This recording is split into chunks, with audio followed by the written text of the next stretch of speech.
Muy buenas noches. Si hubiera un concurso para averiguar qué persona se benefició más con la transición, preámbulo de la Cuarta Transformación, creo que no hay duda. La persona que más poder y riquezas obtuvo es Elba Ester Gordillo, la maestra, la lideresa del sindicato, que llega al cargo por la decisión de Carlos Salinas y va empoderándose y enriqueciéndose con Ernesto Zedillo y sobre todo con Vicente Fox y Felipe Calderón. Son legendarias sus andanzas por las tiendas de lujo que cerraba para ir comprando por docenas los vestidos y los zapatos y las bolsas de altísimo costo. En alguna ocasión Reforma estimó su ajuar por allá hace unos 10 años y costaba más de 100,000 pesos el ajuar de un día, lo cual pues para muchas familias, para muchos maestros era bastante poco.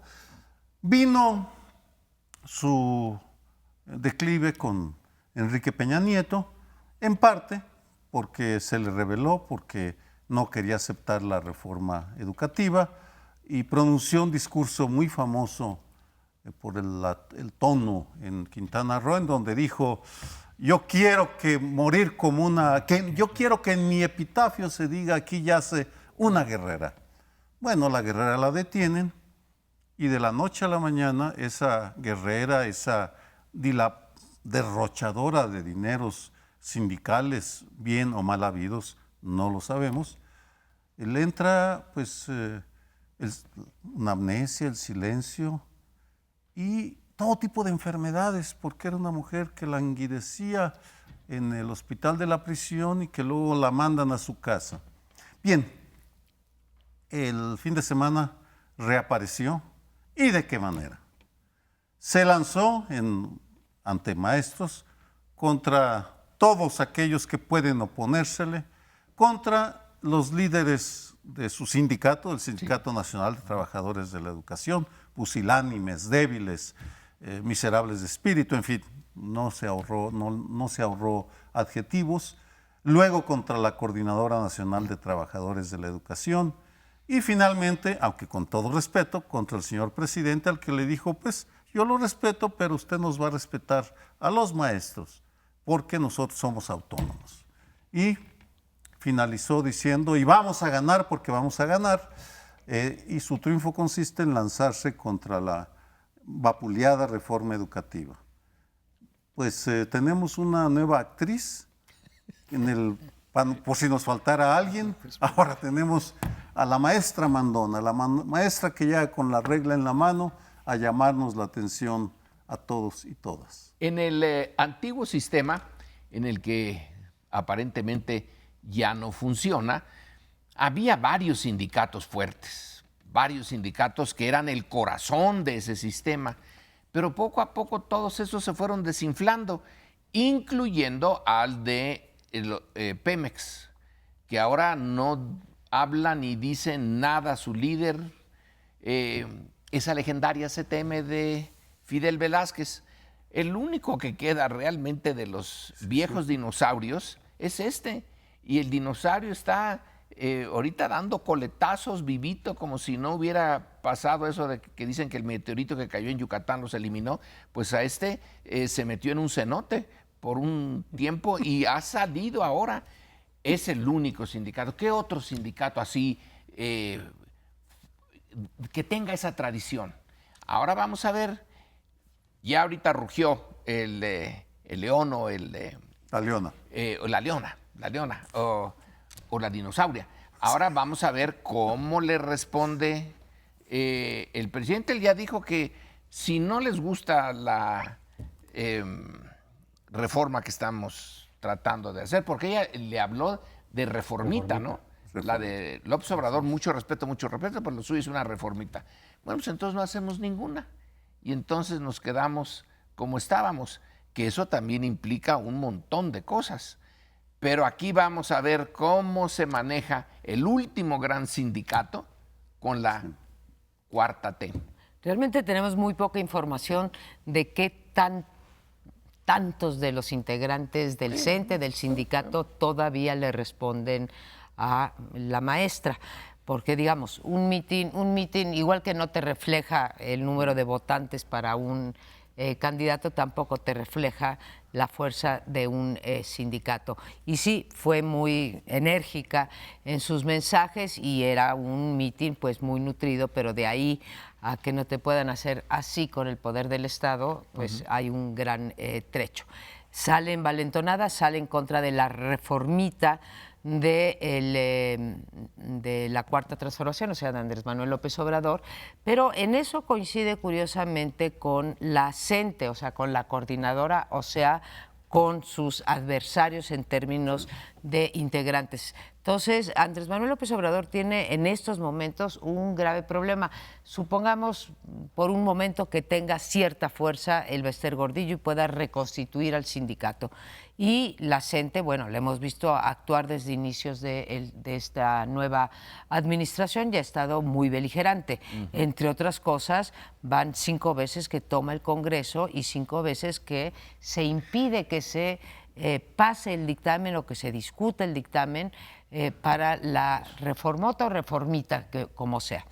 El hecho claro es que los dos pedazos de el sindicalismo educativo en este momento están en contra tanto de la reforma de Enrique Peña Nieto, ¿sí?, como de la reforma que está queriendo llevar a cabo Andrés Manuel López Obrador, en donde tengo entendido que si bien quita alguna de las cosas que pusieron los partidos encabezados por Enrique Peña Nieto en términos de las evaluaciones, quedan, ¿sí? Se va a una central que es que la evaluación de los maestros sea un criterio para la permanencia. Esa sí la quitaron, pero aparentemente el resto se queda. De ahí que le llame reformita el Bester Gordillo, y de ahí que la CENTE siga interrumpiendo las sesiones en el Congreso. Y sí está en un problema porque tiene finalmente pues 40, cuando menos 40 diputados o de la CENTE muy cercanos a la CENTE en la Cámara de Diputados, y se ve difícil que pase. ¿Cuál fue la reacción de Andrés Manuel López Obrador esta mañana? Como decía Sergio, decir, ok, si no quieren ustedes, se quede esa reforma, no tengo el poder para pasarla, a ver cómo les va. ¿Funcionará esta estrategia de amenaza o chantaje, o realista, decir, ok, no la movemos y entonces se quedan como están? Pero eso de que no se le va a mover ni una coma a la reforma, digo, no quedará ni una coma de la reforma educativa, terminó. Sí, porque la gente como que había entendido, y de ahí un poco el apoyo a López Obrador, que se iba a echar abajo prácticamente toda la reforma de Peña Nieto, que sería algún otro tipo de reforma, pero respetando lo que había antes básicamente. Y así lo habían dicho, es decir, el propio López Obrador, decir, va para atrás, Mario Delgado, no va a quedar ni una coma de esa reforma. Tengo la impresión, mera impresión, no tengo información, de que en la nueva propuesta de López Obrador quedó buena parte de la reforma, en efecto, porque, entre otros, por lo menos Esteban Moctezuma había sido defensor de la reforma de Peña Nieto. En algunos artículos que él había escrito, periodísticos, más bien alentaba y festejaba la reforma de Peña Nieto. Y claro que decía que había que profundizar más cosas, pero en principio estaba de acuerdo. Estoy hablando de cuando se aprobó esa reforma. Quizá, podemos suponer, a lo mejor trató de convencer al observador de decir, algunas cosas deben de quedarse. Lo de la evaluación con permanencia se modificó, eso sí, pero lo que les molestaba a los de la CENTE era que el Estado recuperaba de alguna manera el control de la educación, que había estado básicamente en el sindicato. Y esa es la parte que no le gustaba, y esa es la que se quedó en la propuesta de López Obrador, y por eso la gente también se sintió, se dicen engañados, se sienten traicionados, decir, no, es que nada más le hiciste un cambiecito en algo que, ok, que estamos de acuerdo en que no haya esa evaluación, pero todo lo demás lo estás manteniendo igual. Ahora, una duda en todo caso, oyéndote a ti, Amparo, porque lo que dijo en la mañana López Obrador a mí me pareció que era, si no se ponen de acuerdo, regresamos a lo que había antes de Peña Nieto, sí, no a lo que estaba con Peña Nieto, porque en tal caso efectivamente esa sería una forma de presionar a la CENTE, y al CENTE ahora también, que no le gusta la reforma, de decir, mejor acepten la que yo les estoy ofreciendo porque la de Peña era peor. Pero si les dice, No, entonces se viene abajo la de Peña Nieto y nos quedamos como estábamos antes, pues eso es lo que yo creo que la gente va a hacer, es decir, entonces no nos vamos a poner de acuerdo para regresarnos a lo que había Puede ser que antes tengas de razón. Peña Nieto, que era precisamente las condiciones que más le favorecían. Aunque también aclaró que el único punto donde sí se modificaría es en lo de las nóminas, el manejo del dinero, Federalizada. que ya sería federalizada, que eso sería de todas maneras un avance, pero en todo lo demás sería pues precisamente lo que, en donde la gente se movía como pez en el agua. Entonces, si esa es la advertencia, o no sé cómo Sí. tomarla, si no se ponen de acuerdo, entonces nos vamos a lo que había antes de Peña Nieto, pues la gente va a decir, pues perfecto, Pues, órale. menos nos ponemos de acuerdo, Claro. me imagino. Voy a verlo desde otra perspectiva el enfrentamiento del presidente López Obrador, la Cuarta Transformación contra los grandes poderes fácticos. Hasta ahora las grandes empresas están satisfechas. Estados Unidos también, de Donald Trump, ya está satisfecho con la solución pragmática que se está dando a la migración centroamericana. Ya dijeron, bueno, pues México sí está deteniéndolos en la frontera, luego vamos a ver qué pasa en la frontera sur, pero por lo pronto, en esta revisión, en el caso del crimen organizado, el gran éxito hasta ahora del gobierno frente a los poderes fácticos, estamos hablando de uno de los carteles más fragmentados y pequeños, que es el del huachicol. No es realmente el choque del Estado mexicano contra los dos dinosaurios del crimen, Sinaloa y Jalisco Nueva Generación. Ahí no hay, hasta ahora no han empezado las hostilidades. En algún momento tendrán que lanzarse contra ellos. En Guanajuato, por ejemplo, si se meten a Guanajuato, va a ser Jalisco Nueva Generación, vamos a ver qué sucede. Los maestros era una posibilidad, se estaba dando el forcejeo, y con la gente solamente, que recurría a los bloqueos, a las manifestaciones. La llegada de la maestra en ¿cómo afectará este forcejeo entre el sindicalismo de la educación y López Obrador? Es imposible decirlo, pero en todo caso, en balance creo que tendríamos que en algún momento empezar a ver cuántas de los grandes adversarios o enemigos de la Cuarta Transformación han salido razonablemente ilesos, indemnes del enfrentamiento, y cuántos están siendo limitados, porque esa va a ser la manera de medir el éxito del observador, vamos. Ahora, también se puede uno especular rápidamente. Dice María Amparo, tiene a la CENTE, tiene al CENTE varios problemas. La otra es ponerlos a uno contra el otro y que tratar de neutralizarlos, que se neutralicen entre ellos. Es una situación muy interesante. Están divididos desde hace mucho los maestros. Depende del gobierno, en parte, manejar esa división para beneficio de un tercero, que sería el gobierno de López Obrador. Eso es lo que se hace en política, ¿no? Poner a los dos y que se neutralicen, o debilitas a los dos y entonces puedes entrar tú mucho más fácilmente. El problema es que es el poder fáctico del que se trata, que es el sindicalismo, ¿no? No es el caso de los empresarios o el del cártel, pues que son figuras que están denostadas socialmente. En el caso del sindicalismo, pues no es tan fácil meterte con ellos. Ahora, creo que junto con eso que estás planteando, y a pesar de que López Obrador ya lo dijo, no va a haber sindicatos consentidos, bueno, uno podría poner ahí una interrogante, porque esta nueva central, que no sindicato, central, que está saliendo con su eje en Napoleón Gómez Urrutia, creo que va a introducir también ahí una cuña o una forma de unificar estos sindicatos, ¿no? Pues como ven, pasan los días y no hay signos de que amaine el huracán, pero seguiremos comentándolo en unos segundos.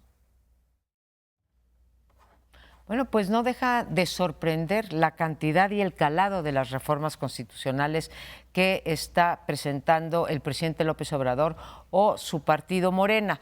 No sabemos bien a bien, se les pregunta, pero son un poco resbaladizos con respecto a de quién es la reforma, si del presidente o de su partido. En fin, para mí no hay gran diferencia, salvo estratégicamente, porque muchas veces nos mandan, digamos, un mensaje, ven cómo reacciona la opinión pública y sobre eso van modulando las iniciativas o las posiciones. Pues ahora nos amanecimos la semana pasada con una iniciativa planteada por el coordinador de los senadores morenistas sobre el Poder Judicial. Quiero decir que no es la primera. Ha habido 4 antes que están en la congeladora y que no han concitado demasiada atención pública. Esta sí lo hizo, y lo hizo ¿por qué? Por varias razones. La primera es porque se trata del tema que más ha traído votos y atención y discursos a López Obrador, que es la corrupción. Y la segunda es porque para muchos se está atentando contra la división de poderes y se quiere debilitar cualquier institución que pudiera constituirse en un obstáculo para el proyecto de Andrés Manuel López Obrador. De tal manera que después de haber hablado si deberíamos de tener un tribunal constitucional por un lado y una corte de legalidad por el otro, o bueno, una corte de casación en realidad, ahora se salió con una segunda o tercera vía, que es, hoy tenemos 11 ministros, propone Ricardo Monreal que haya 5 ministros más, una sala más, la Suprema Corte hay 2 salas de 11 ministros, 5 en cada una, el presidente no pertenece a ninguna de las 2 y hay cosas que van al Pleno y las definen los 11 ministros. Y lo que está planteando en este caso Ricardo Monreal es una nueva sala con 5 ministros más, lo cual llevaría el número de ministros de 11 a 16. Se preguntarán ustedes por qué tan necia yo con eso del número de los ministros, porque el número de los ministros es muy importante, porque el que los nombra, a pesar de que los tiene que ratificar el Senado, los nombra el presidente, y con esto Andrés Manuel López Obrador tendría la posibilidad de alterar totalmente el equilibrio de la Corte. Esto quiere decir, ya nombró a 2 integrantes de la Suprema Corte, ya va a nombrar a un tercero porque se va el ministro Franco, y si metemos otros 5 va a tener pues una mayoría de 7,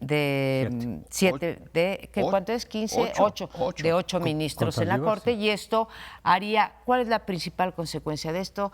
Es que estaría prácticamente imposibilitada, si son leales a López Obrador, imposibilitada para dictaminar, para decretar, para resolver la no constitucionalidad de una legislación. Así que sí sería un golpe a la autonomía, a la independencia y a las consecuencias de un poder judicial independiente.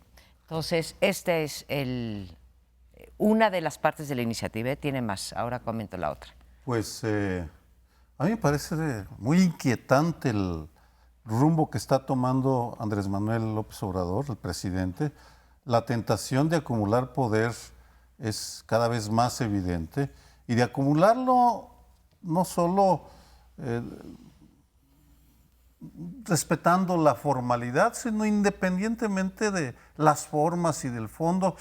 Quiere mayoría en la Comisión Reguladora de Energía, pues nombro a los mismos y háganle como quiera. Que les dije que iba a ser un civil en la Guardia Nacional, pues háganle como quiera, yo nombro un militar en activo y a ver quién se opone. En este sentido, creo que vale la pena preguntarse, no solo esta vocación de acumulación de poder, que para mí es evidente, sino la manera como están usando el poder que ya tienen. Porque esa es la parte en la cual esta decisión puede, o esta intención de Monreal, puede ser matizada, condenada, aprobada. Y en mi opinión, lo que nos han dado es muchas palabras, muchas promesas, pero muy pocas realidades, Porque en el caso de la lucha contra la corrupción, pues yo nomás no veo a quienes ya metieron en la cárcel, a quienes están investigando, qué está haciendo la fiscalía. A que yo recuerde, Alejandro Gertz Manero no ha salido a dar un informe de lo que encontró. No sabemos nada y sin embargo quieren seguir acumulando poder. Creo que, con todo respeto a Morena y sobre todo a su líder, que es el que controla ahí los hilos y reparte las canicas, Andrés Manuel López Obrador, pues no creo que sea muy sano para la democracia esta inercia de acumulación de poder sin tener claro cómo lo maneja. Yo creo que claro sí lo tiene, de cómo lo maneja y cómo lo quiere manejar. Pero Sergio y yo estábamos en una discusión hoy en la mañana en el sentido de que todos los cambios de fondo, los cambios rápidos, dramáticos, bueno, pues son las revoluciones, a partir de la francesa, ¿no? Y en todas estas grandes transformaciones, que esta no es tan grande, pero pretende serlo, la concentración del poder es inevitable. Hace muchos años, viendo esta dinámica, un profesor que ya murió, Rafael Segovia, me dijo así de una manera muy tajante: si no hay concentración de poder, no hay revolución. Listo. No hay otra salida. ¿Cómo se hace esa concentración? Bueno, ahí sí son las modalidades de cada país, de cada época, pero para llevar a cabo un cambio como el que él quiere, yo no veo otra salida que buscar la concentración del poder. Ahora, que le vaya a salir su proyecto, quién sabe, pero ya no podemos, unos en contra y otros no, pero ya no podemos realmente ponernos a discutir si busca o no concentrar el poder. Sí lo busca, pues sí, eso es tan clarito como el agua. Que no atropelle o que sí atropelle ciertas formalidades y legalismos, ahí sí hay que discutirlo. Pero el objetivo último sí es concentrar el poder para cambiar lo que le entregaron. Y yo coincido contigo en que efectivamente en el pensamiento revolucionario, desde siempre, está la idea de que si no concentras el poder no puedes hacer el cambio que tú pretendes. En un marco democrático puedes hacer cambios, reformas, cambios graduales, tienes que pactarlos con los otros grupos y las otras fuerzas, pero si tú quieres hacer una revolución profunda, radical, de fondo, pues necesitas concentrar el poder. Y siempre todo el pensamiento revolucionario justamente tiene esta idea de decir, pues es que los contrapesos y la democracia burguesa, por ejemplo, en el caso del marxismo, pues estorban. Entonces tenemos que concentrar el poder para llevar a cabo realmente los cambios de fondo que se pretende, no cambios graduales, no cambios superficiales o algunos cambios buenos, pero limitados. No, aquí se trata de ir a fondo, eso siempre está presente en el pensamiento revolucionario y justamente en los documentos, por ejemplo, del Foro de Sao Paulo, a los que pertenece Morena y en su momento el PRD, cuando López Obrador era justamente el presidente del PRD, se metió en el Foro de Sao Paulo, dicen eso es un poco la lógica también. No podemos hacer una revolución armada, ese tiempo ya pasó, lo pudieron hacer en Cuba, después ya no. Ya. Tenemos que aprovechar los canales democráticos, partidistas, las elecciones, pero cuando se llegue al poder trata de concentrarlo al máximo posible, en las condiciones de cada país también, pero trata de concentrarlo al máximo posible porque de lo contrario no vas a poder llevar a cabo ese proyecto, que es un proyecto más o menos común, aunque le llamen de diferentes maneras. Por cierto, en esos documentos también hablan de un proyecto post-neoliberal. Y también le atribuyen todos los males sociales al neoliberalismo. Todos. El discurso se parece, en todo caso, mucho al de López Obrador, pero dicen, tienes que concentrar el poder, efectivamente, e incluso los teóricos que han estudiado estos procesos le llaman una palabra que es colonizar a las instituciones autónomas. Es decir, a lo mejor las desapareces cuando se pueda, pero cuando no las puedes desaparecer, mete a tu gente. Y entonces ellos van a responder al proyecto revolucionario. Y una idea que va en este sentido también es un artículo que escribe hoy Martí Batres justificando lo de la Comisión Reguladora de Electricidad. Es decir, pues claro que tiene que ser gente de López Obrador porque tienen el mismo proyecto económico. Y como el proyecto económico de la energía ya no es el de los neoliberales, si metes gente que no es del proyecto de López Obrador, va a ser gente que está opuesta a ese proyecto y desde ahí pueden entorpecerlo y obstaculizarlo. Es la misma idea que tú señalas, pero entonces en virtud de que hay un proyecto económico que desde luego que es prioritario, se tiende a justificar en ese discurso el desmantelamiento o debilitamiento, o llámesele como quiera, de los mecanismos democráticos en aras del proyecto, que se le puede llamar revolucionario o no, se puede usar la palabra o no, pero es un sentido de un proyecto que va de fondo. Entonces tiene que ser pura gente afín a ese proyecto, o de lo contrario lo van a entorpecer. Esa es la lógica. Pues, que es muy grave, también leí lo de Martí Batres, porque entonces es el reconocimiento de que no hay ningún respeto. No nada más diría por la forma, tampoco lo hay por el fondo, ¿sí? Ni por el espíritu ni por la letra de la Constitución en muchos casos o de las leyes.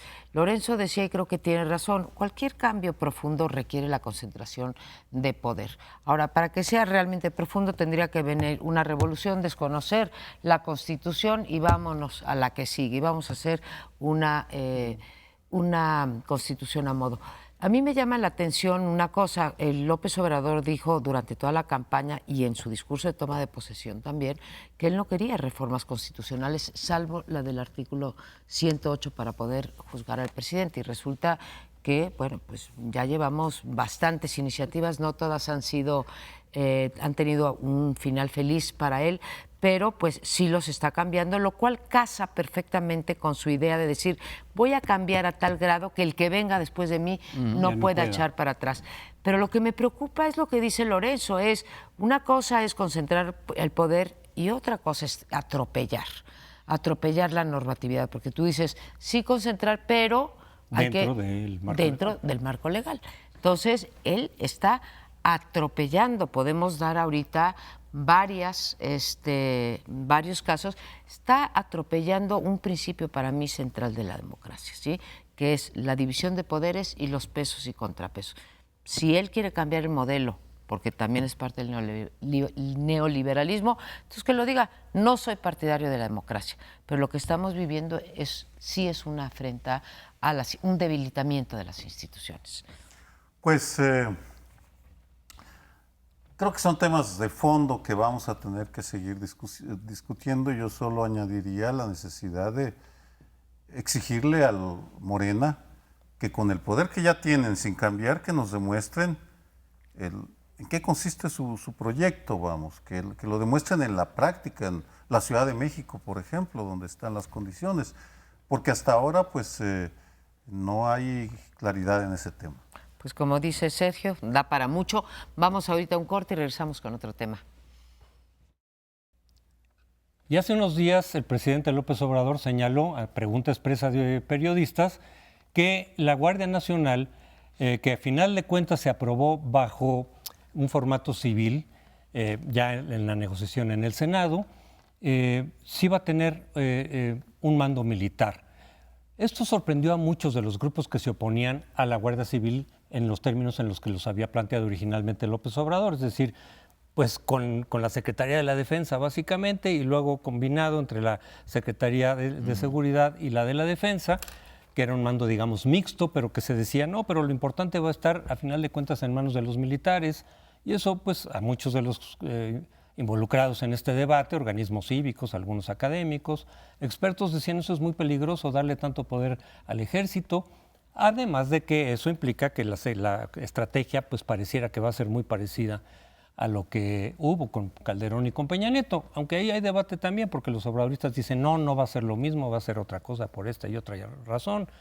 Bueno, eso ya tendremos que ver los resultados más adelante de esta estrategia, pero en términos de lo que representa la Guardia Nacional, estos grupos que a final de cuentas que se oponían al carácter militar de la Guardia, pero que quedaron conformes con lo que salió del Senado por unanimidad, porque dijeron, bueno, qué bueno que a final de cuentas va a ser una Guardia Civil en donde el responsable inmediato va a ser un civil en la Secretaría de Seguridad, pero sale que el mando de la Guardia directamente va a ser un militar. A mí no me sorprende porque ya lo habían dicho incluso después de que se aprobó. Esto muchos habían dicho, oye, puede ser un militar y probablemente va a ser un militar. ya sea en retiro o en activo, pero un militar. Porque además la mayor parte de la gente que va a ser reclutada para esa guardia, unas 2/3 partes se ha calculado, van a ser militares, policía militar, varios marinos y una 1/3 parte más o menos de policías federales. Entonces, bueno, a mí no me sorprendió el hecho que dijeran, más bien me hubiera sorprendido que dijeran va a ser un civil el que va a encabezar la guardia. Pero empiezo a ver, empezamos a leer y oír protestas de quienes habían apoyado la Guardia Nacional como salió en el Senado, formalmente civil, dependiendo de la Secretaría de Seguridad, dicen, oye, no, esto ya nos engañaron otra vez, esto no era lo que se esperaba, aunque no había en la ley ninguna cláusula que impidiera eso, estaba contemplado la posibilidad de que fuera un militar quien se encargara de la Guardia Nacional. Pero muchos se llaman a engaños, se están diciendo engañados. De hecho, a mí sí me sorprendió el aplauso que recibió el proyecto ya en el Senado de todos estos grupos que habían participado y que se oponían. Yo dije, pues desde mi punto de vista es más o menos lo mismo que había. Entonces, ¿por qué tanto aplauso? Y ahorita ya los estamos viendo que dicen, pues no, es que no nos esperábamos eso. En efecto, a mí no me sorprendió, lo que me sorprendió no fue que nombrara a un jefe militar, me sorprendió que fuera en activo, porque se había dicho mucho que tendría que ser uno en retiro. Claro, te puedes retirar el día anterior y después te nombran, ¿no? O sea, finalmente es una cosa que le puedes dar muy fácil la vuelta. A mí me sorprendió la reacción de la sociedad civil en el sentido de aplaudir. Y creo que una vez muestra, ¿sí?, la habilidad política y la astucia política de López Obrador, ¿sí? López Obrador se quedó con la Guardia Nacional, que era lo que quería, y a lo que se oponían muchos de la sociedad, digamos, todas estas organizaciones que se dedican o cuyo foco fundamental es la seguridad y justicia. O sea, hubo Guardia Nacional y lograron modificar en el margen, diría yo, algunas cosas. Lo mismo que es lo que está pasando con la revocación de mandato. Ahora López Obrador nos puso a todos a discutir la fecha de la revocación de mandato, cuando lo que deberíamos de estar discutiendo es la figura de revocación de mandato. No digo que los detalles no cuenten, en la Guardia Nacional también cuentan, pero lo que importa son las figuras y ahí se ha revelado y hay que reconocerlo y que la sociedad civil o aquellos grupos organizados que realmente están por buenas o malas razones en contra de ciertos proyectos como el de la Suprema Corte, como la revocación de mandato o como la Guardia Civil, ¿sí?, se den cuenta cómo los maneja o nos maneja Andrés Manuel López Obrador y nos pone no solamente el tema a discutir, sino la forma en que se discute y qué aspectos se discuten. Creo que una vez más muestra la habilidad política no solo de concentración de poder, sino de su me canso ganso. Nombrar a un militar en activo como Guardia Nacional es decir, no que no, papacitos, aquí está, ¿sí? Nombro esta. Bueno, esa es una manera de verlo. Yo lo veo sin negar esto, desde otra perspectiva. En primer lugar, dices, la habilidad de Andrés Manuel y lo inocente que son las organizaciones civiles que nunca se percataron de nada. Pues no es cierto. Ese, bueno, no, pero iba implícito. Bueno, pues se está hablando, entre gitanos la baraja no se echa. Si aplaudieron, porque les convenía. Bueno, pero un militar en activo, y tiene que ser un general y un general de división. No veo yo ni brigadier ni de brigada en esto. Tiene que ser al más alto nivel y tiene que estar en activo, una de dos, o por dos razones. Por la edad, porque va a tener que estar, pero como chinampina, por todas partes, y por el conocimiento que tenga del ejército hoy, porque todas las instituciones cambian. Si tú le pones uno en retiro a un ejército que también está cambiando muy rápidamente, tiene que conocerlos al dedillo para saber exactamente cuándo le están fallando o cuándo no, y cuándo pueden ir muy lejos y cuándo ahí ya no se puede. El hecho de que en Guanajuato este fin de semana tengamos 34 asesinatos, que este sea el trimestre de más asesinatos desde hace quién sabe cuánto tiempo, estamos en una situación, en algunas partes seguimos estando en una situación de guerra. Se dice, ya se usó el ejército y no sirvió. Yo creo que se usó al ejército, pero no de la manera como se piensa usar ahora. Ya la estrategia, que me parece interesante, a ver si sale, que dijo Andrés Manuel, no vamos a andar buscando capos para satisfacer más bien relaciones con Estados Unidos y relaciones públicas. Agarramos al Chapo, se nos escapó, lo volvimos a agarrar, se nos volvió a escapar, lo volvimos a agarrar. No, ahora no me importan los carteles, me importa el problema de mantener la paz y la tranquilidad aquí. Bueno, ahí es otra manera de ver las cosas, a ver cómo le sale. Sí. Nos cambiaron el ajedrez. Por lo pronto ya estamos en otro juego diferente al del sexenio pasado. Hay nueva estrategia, hay nuevos actores, de los cuales solo señalo varios hechos importantes. Primero, hablar, Lorenzo, de que tiene que ser un militar. En varios países del mundo hay ministros de defensa civiles. Eso no tiene nada que ver, es quién es el responsable ante el Congreso, ante la sociedad, si es un militar o si es un civil. Eso no es la competencia, porque en el último de los casos, formalmente el jefe del general en activo va a ser Alfonso Durazo. Lo cual, hablando de ajedrez, esto lleva a varias preguntas que solo lanzo porque forman parte de la agenda futura. ¿Cómo va a funcionar la mecánica? ¿Quién va a ganar entre el militar y Durazo? El secretario, que es civil, y el jefe de la Guardia Nacional. ¿Cuál va a ser el peso que va a tener la Secretaría de la Marina? Que tienden a ser, en términos operativos, más eficaces que el Ejército. Habrá una compensación en el sentido de mayor transparencia sobre la manera como funciona el Ejército y la Marina, porque está haciendo cortocircuito la opacidad con la que están funcionando. No lo sabemos realmente. Lo ignoramos y creo que hasta ni el presidente lo sabe, creo que nadie lo sabe. A ciencia cierta, ninguno de ellos lo sabe. Tienen una idea aproximada para una estrategia no probada, porque hasta ahora no ha habido un ataque a las bases sociales del crimen organizado, que es lo que quieren hacer a través de los subsidios directos, complementado con un ataque militar de manera simultánea. Son las dos pinzas que van a usar. ¿Cuánto tiempo le damos, que es otra pregunta para el futuro, cuánto tiempo le damos de prueba a esta estrategia? ¿6 meses? Pues es muy poco, la Más, verdad. un año, llegamos al año, a finales de este año.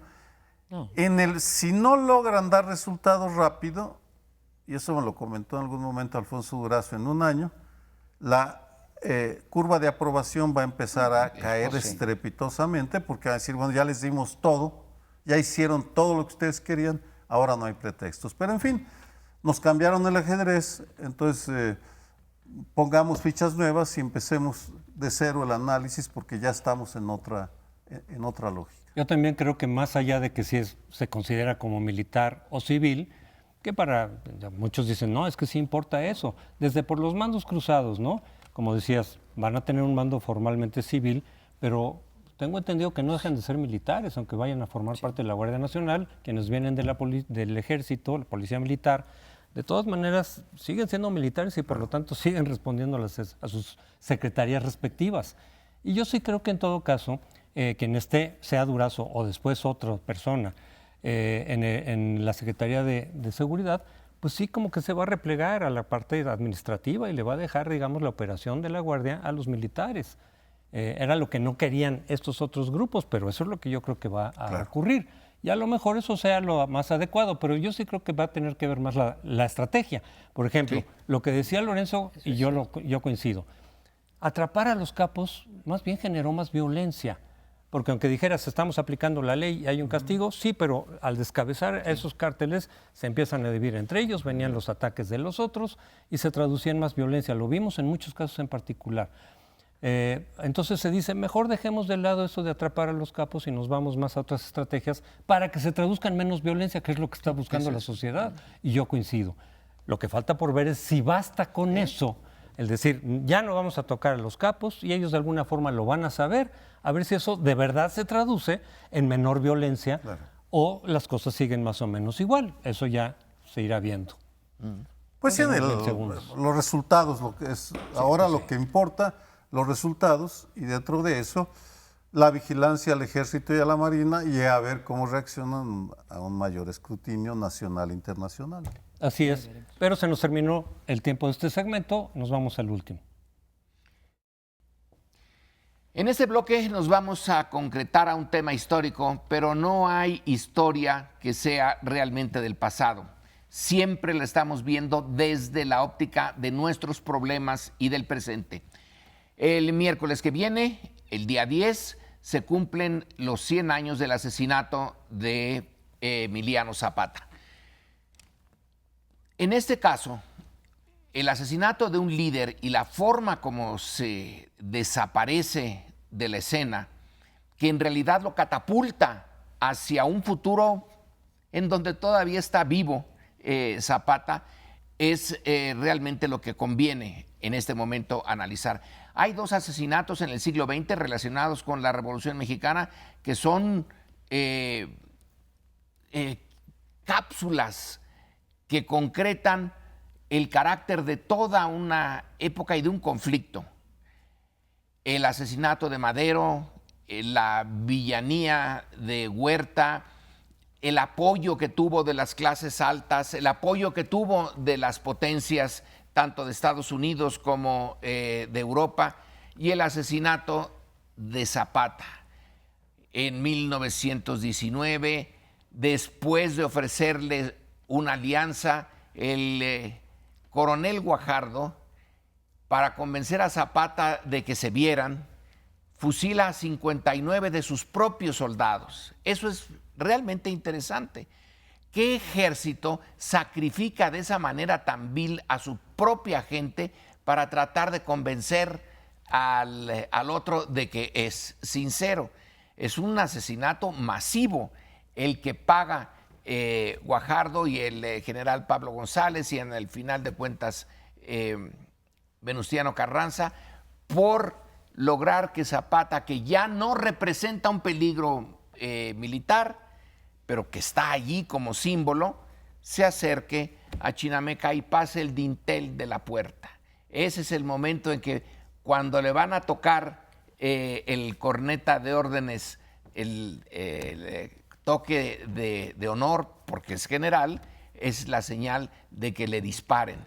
Y ahí queda. Ese asesinato de Zapata es el asesinato de un proyecto que no triunfó, un proyecto nacional, porque Zapata sí tenía un proyecto, y su proyecto es quizá el más popular de todos, pero está muy centrado aquí, en esta zona de la Ciudad de México, de Morelos, del centro de México. Y bueno, no se acabó, pero sí le dieron un golpe que revela más, o tanto del zapatismo como de sus adversarios. Dos comentarios, Lorenzo, muy bien descrito el momento, sí. Te podría pedir, sí, ¿por qué no nos sigues platicando? Sí, y ya nos te callamos. quedamos, pero bueno, es un panel.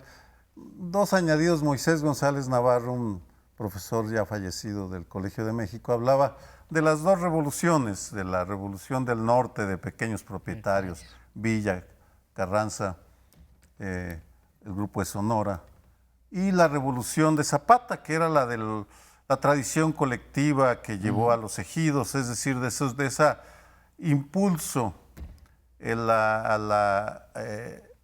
a buscar encontrar la raíz, regresar a las raíces, o esa es la creencia. Es el primer comentario que tiene que ver con la disputa que seguimos viendo entre